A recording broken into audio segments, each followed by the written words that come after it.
Deuxième manche, les 4 à la suite. Samuel, agent d'administration informatique, oui. Qualifié. Laurence, viticultrice, qualifiée. Katia, une ancienne aide-soignante, qualifiée. Et là, il va falloir maintenant faire le bon choix.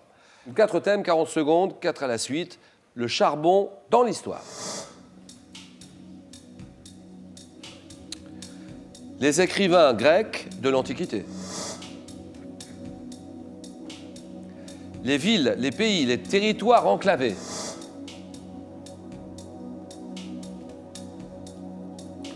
Thème mystère, vous pouvez le découvrir en exclusivité sur Twitter. Hashtag QPUC. Villes, pays et territoires enclavés. Enclavés, d'accord. Donc, Katia, c'est le moment où jamais heureux de vous revoir, Katia. En tout cas, vous étiez venue nous voir il y a déjà un certain temps. Katia, une ancienne aide-soignante. On y va? Où habitez-vous? C'est Chuzel? Chuzel, alors au nord de Vienne et au sud de Lyon. Voilà, alors là, le jeu maintenant. Vous m'avez dit, c'est votre choix. Oui. Ville, pays, territoire enclavé. Oui. Chiche. Dans quelle principauté d'une superficie de 2 km² est enclavée? Monaco. Dans quel département français, dont le code officiel est le 66, le village espagnol de Livia est-il enclavé? Les Pyrénées-Orientales. Quelle ville établie sur une presqu'île située en face de Gibraltar constitue une enclave espagnole sur la côte méditerranéenne du Maroc? Melilla. Non. Sur quel port bordant la mer Baltique constitue avec ses territoires adjacents une enclave russe entre la Pologne et la Lituanie? Kaliningrad. Quel État d'Asie dont la capitale est Dhaka compte plus d'une centaine... Bangladesh. Mais de quel sultanat dont la capitale est Mascate? Le sultanat d'Oman. Mais quelle petite république de 61 km² constituant l'un des plus anciens Saint-Marin. États? Ah oui, oui, oui! Oui! Ah bah oui. Saint-Marin, la ville. Bah ça y est, 4 points. C'est le score maximum, bravo. Hein. Un des plus petits États d'Europe, enclavé dans le territoire italien au sud de Rimini, la République de Saint-Marin. D'accord. Katia a 4 points. Sultanat, dont la capitale est Mascate. Alors, de quel sultanat le territoire de Mada, M-A-D-H-A, constitue-t-il une enclave à l'intérieur des Émirats arabes unis, sultanat d'Oman? Très bien. Quel État d'Asie, dont la capitale est Dhaka, compte plus d'une centaine d'enclaves indiennes réparties sur son territoire? C'est le Bangladesh. D'accord. Ville qui constitue une enclave espagnole sur la côte méditerranéenne du Maroc, Ceuta. Ceuta. Principauté, enclavée dans le département français des Alpes-Maritimes, très grand pays, un État, la principauté de Monaco. 4 points. Et Laurence décide. Le charbon dans l'histoire, Julien. Allez, charbon dans l'histoire. Les questions sont là. Viticultrice, où ça exactement? En Suisse? En Suisse. Dites-moi ce que vous faites. Viticultrice, c'est la vigne, évidemment. Vigne et vin, oui. On fait, vigne et vin, on fait le vin. Et puis on fait pendant l'été du maraîchage. Du maraîchage de plein champ. Des tomates délicieuses. Ouais, tomates, ouais, les pieds dans tomates, la mais terre. bien sûr. Délicieux. Ah là là, les tomates à la croque au sel.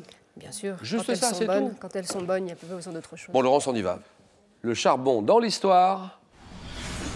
Tapcan, l'actuel chef-lieu de la Loire, bénéficia dès 1828 de l'ouverture d'une ligne de chemin de fer permettant le transport du charbon. Saint-Étienne. Quel processus de transformation de l'économie, ayant d'abord touché l'Angleterre au XVIIIe, eut pour moteur essentiel l'usage du charbon? La révolution industrielle. Quel combustible provenant de la distillation de la houille fut inventé en 1735 par le maître de forge anglais nommé Abraham Darby? Je passe. Quelle organisation internationale à vocation européenne créée par le traité du 18 avril 51? La CECA. Oui.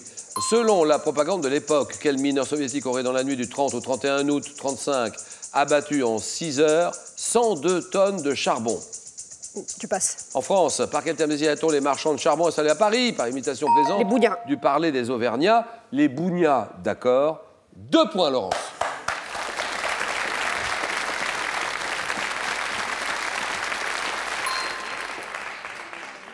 Combustible provenant de la distillation de la houille, inventé par le maître de forge anglais nommé Abraham Darby, le coke, selon la propagande de l'époque. Quel mineur soviétique aurait dans la nuit du 30 au 31 août 1935 abattu en 6 heures 102 tonnes de charbon? C'est Stakhanov. Stakhanov, d'où le stakhanovisme, d'accord. Laurence 2, Katia 4, Samuel décide. Je vais prendre le thème mystère. Bien sûr. Ordinateur, nous dévoilons ce thème. Les plantes au nom débutant par un A. Voilà, Samuel. Dites-moi ce que vous faites dans la vie, parce qu'agent d'administration informatique, ça consiste en quoi? Dans mon cas concret, ça consiste en fait à mettre à jour les bases de données de la police nationale. tout simplement. Et vous habitez Dessines, hein. Dessines, Oui, c'est ça. Dessines, c'est Lyon, oui, c'est juste à côté. Oui, c'est juste à côté, c'est la banlieue lyonnaise, c'est le Grand Lyon. En fait. Dessines, Charpieu, Oui. c'est la banlieue lyonnaise. Alors, Samuel, merci de venir passer quelques heures avec nous, c'est gentil comme tout. Merci Et à vous. chronomètre pour Samuel. T'as par quel mot emprunté au portugais désigne-t-on l'arbre dont le bois d'une teinte rougeâtre est très employé en menuiserie et bénisterie? Je passe. Quelle plante ombellifère aromatique dont les tiges et les pétioles confits sont employés en pâtisserie a fait la réputation de la ville de Niort?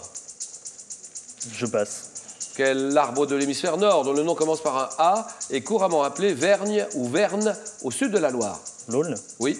Quelle plante de la famille des Aracées désigne par un mot latin et est représentée par plusieurs espèces spontanées comme le pied de veau, désigné par un mot latin, qui est représenté par plusieurs espèces spontanées comme Je le passe. pied de veau? Quelle plante dont le nom est issu du grec signifiant épine porte des feuilles recourbées qui ont L'acanthe. inspiré? Oui. Quel arbre ou arbrisseau épineux à fleurs blanches produit de petites baies rouges comestibles appelées senelles? Ça, c'est l'aubépine. Et donc, aïe, aïe, aïe. Un point pour Samuel.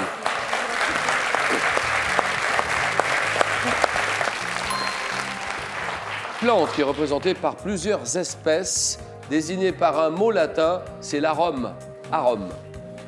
Plante ombellifère aromatique, la réputation de la ville de Niort, c'est l'angélique. Et un mot emprunté au portugais, qui est très employé en menuiserie et bénisterie, ça désigne l'arbre dont le bois d'une teinte rougeâtre est très employé, c'est l'acajou. Merci beaucoup Samuel. Hein. Bon retour à Lyon. Laurence est en finale, cette petite finale avec Katia, donc ça sera Laurence contre Katia, et laquelle des deux rencontrera Christophe. Christophe sur la route des 150 000 €. Il va jouer ce soir pour une 11e victoire, le match, le choc, le jeu.